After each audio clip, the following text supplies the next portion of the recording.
Namaste. I'm Vivek Govekar. Welcome to the Kundalini podcast. That was Zen. This is Tao. Today I'd like to talk a little bit about repetitive behavior, patterns, the mind and the chatter that it is constantly throwing out, and how we can get distracted by that chatter. I have touched on this briefly in my previous episodes when I'm talking about the ego. But people that have not had a Kundalini awakening, for them, this process is not automatic. So I'm talking now to people who are interested in doing something to work towards maybe a Kundalini awakening, but mainly to separating your true self from the mind, stop any damage that the mind is doing through its repetitive patterns and any kind of false knowledge or assumptions that have been fed to you by the culture that you live in, by your assumptions about reality, about society, about how you should behave in a certain way, and how to undo that damage by using other kinds of repetitive patterns, vis-a-vis affirmations and positive thinking. So books like The Secret and The Law of Attraction. And I'm going to shed some light on that from the Kundalini perspective. So the first thing I realized after my awakening was that you're living in a bound state. Mentally, you're bound to certain notions of how to behave in society, who you are, and you've been told most of these things because we all look to others. We don't assume that we know everything and have all the answers, and we try to please other people in our life and behave accordingly. Like, this is behavior that will reward me. This is behavior that will create a bad impression in people's minds, and we are guided by those things. And those are not necessarily right for who we are as people. That's what I discovered. So Aristotle once said that you are the sum total of your actions. What you constantly do, you end up becoming that. So you become your actions. And as I have mentioned before in one of my talks, if you decide to go to Las Vegas and gamble, or if you decide to pursue a certain action, and you repeatedly just do that, you become that action. You become the outcome because of that repetitive behavior. There is no other way. You can't say, well, I'm actually a different person, but I'm going to do these things. But hey, I know who I am. I'm not these things. I'm doing them, but that's not who I am. That was my delusion. I thought if I went along with people, I could still keep my real self intact inside. But those actions are just something I'm doing to please other people. It doesn't work that way. Ultimately, you will be identified with those actions because people just see those actions. So you can say, I'm spiritual, I'm a nice person, but I am out being arrogant and bragging about certain things and just claiming that, oh, I'm this, I'm that. In an attempt to impress people, people will start believing that, and eventually you will start believing that that's who you are. That's how the ego works. It wants you to create this false, fake assumption, and then it's very easy to control you based on what makes you happy, what makes you feel like, oh, I'm good. So people just tell you that, and they reward you with that for doing what they want you to do. So it's very easy to fall into a cycle of trying to fit in, will lead you away from your true self and will actually create more misery in your life. So don't try to fit in. Be your true self, even if it is sometimes painful and cost you relationships. Because like I have said before, the craving that makes you want to fit in or want to present a certain image is a false craving. You are perfectly happy within yourself without making anybody happy. Don't go out of your way to hurt people, because then you're creating karmic rebound. You're creating a bad karma situation which comes back. Try to end it as early as possible. Apologize to the people that you have hurt, make amends, and move on with your life. If they don't accept your apology and still don't want to associate with you, that's fine. That's their choice and their path. They're not meant to be on your path. But if you're creating friendships and associations and relationships based on your false assumptions about yourself, trying to impress other people, and their expectations from you, then you're on the wrong track. It should just be based on your true nature and what you want to fulfill in life. And if the people that you attract also have similar goals, then that's the right kind of association. You don't have to surround yourself with people who are only nice to you, but you don't have to also surround yourself with people that are only harmful to you and want to use you. And we end up falling into one of those two categories, either to please the ego or to get something from the other person, which then the other person becomes a little more controlling because they know that you want them and they kind of push you away. All of these dynamics are the ego at play, different egos just clashing. And that's what creates drama in most of our lives. The Kundalini awakening, when it starts working on you in sometimes harsh and painful ways, makes you aware of all of that behavior. And the sooner you say, yeah, I goofed up, I'm a human being, I messed up, let me get away from that and let me just find out what I really want. And that comes from, like I said, mindful awareness and observing yourself doing these things. And when you're about to do something silly, mindful awareness pulls you back and puts you in a balanced state of mind. The idea is to be balanced and not get taken here and there by your senses, by your cravings, by your ego. The senses, the desire for sex, the desire for money, taken to an extreme, is lust, is greed. In a balanced way, it is just, okay, this is my need, I'm fulfilling it, and I'm done with it.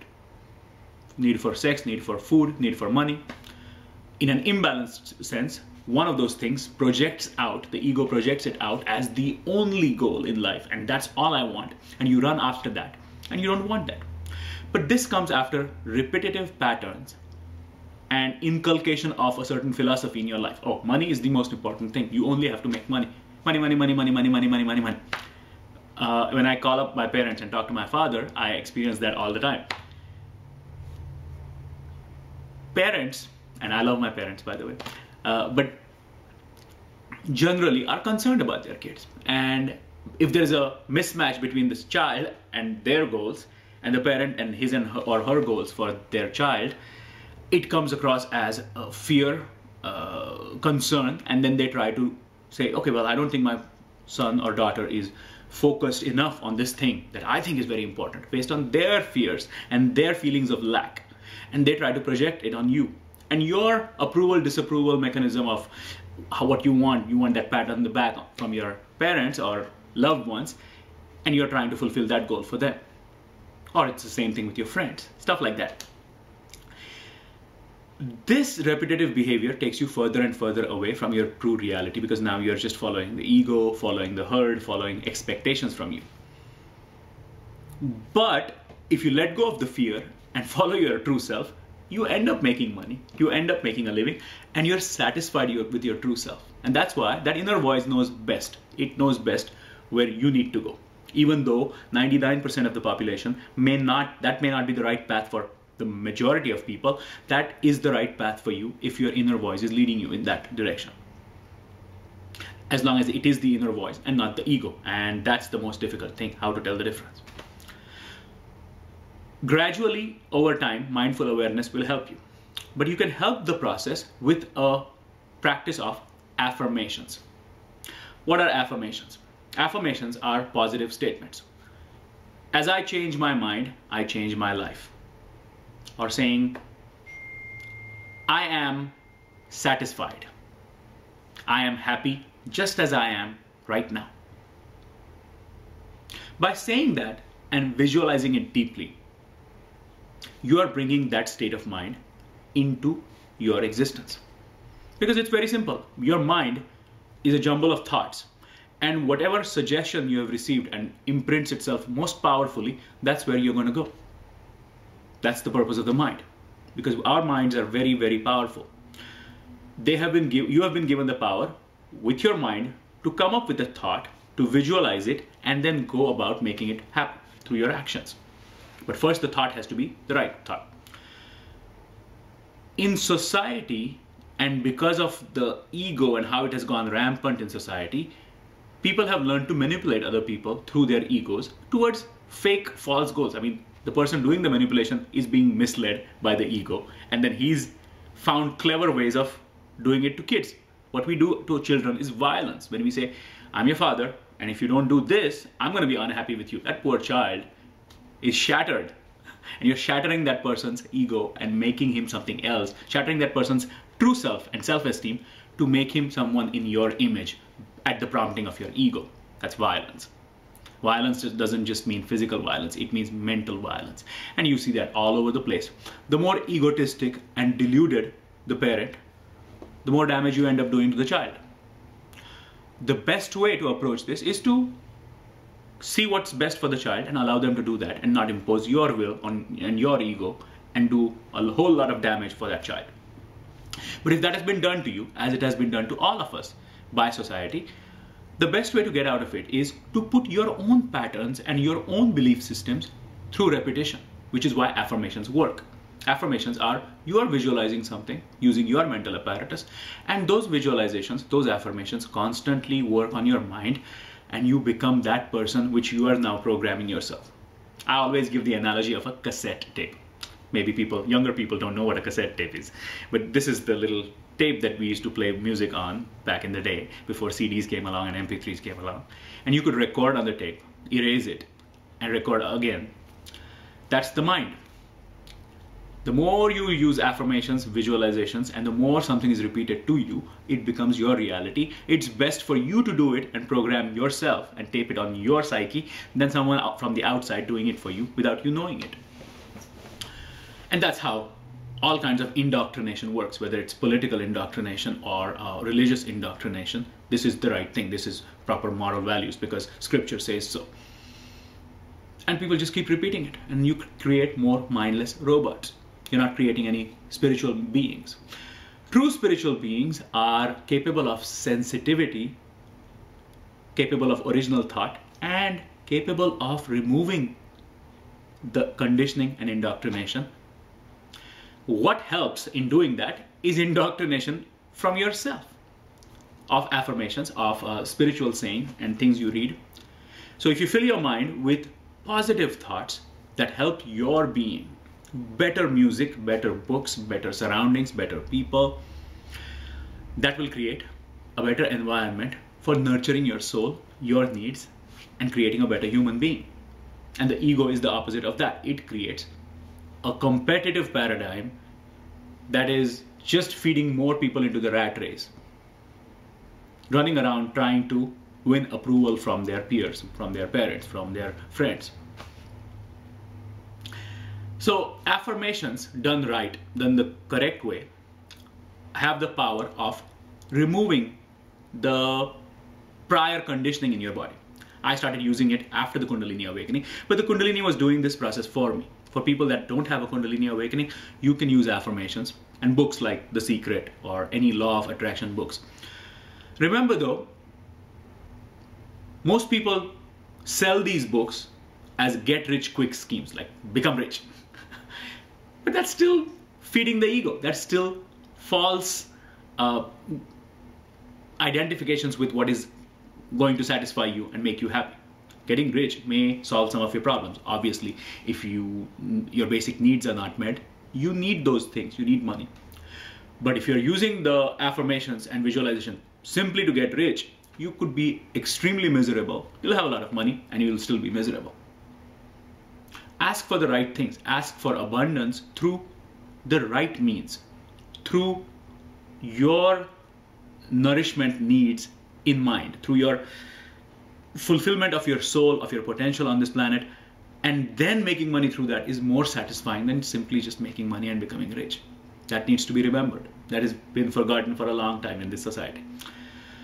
So even people who are extremely proud of being poor and saying, look, I don't have any money and I'm not materialistic, even that is ego taken to an extreme. That's not the point either. The point is to not worry about a focus on money, a focus on power, and the focus should be on self-fulfillment and nourishment of your soul through your actions and what action you are going to undertake, what you are going to repeat, and that will become your reality. That is what you will be. And the closer that is to your inner real self, the less there is a chance for the ego to play mischief with your life, to play with your senses and take you and mislead you. And then other people can't mislead you or program you either, because their authority is just based on your cravings and where your mind can be led towards, oh, there's a beautiful girl. so they can have a beautiful girl come and flirt with you, and you're running after her. And that stops working after a while. Because now that beautiful girl and the craving for that has been satisfied deeply within you. The craving for money and material goods and someone dangling that and saying, oh, well, look, I have this, I can give you this. That has been satisfied in you. And then there's nothing for anybody to latch on to and control you like a puppet.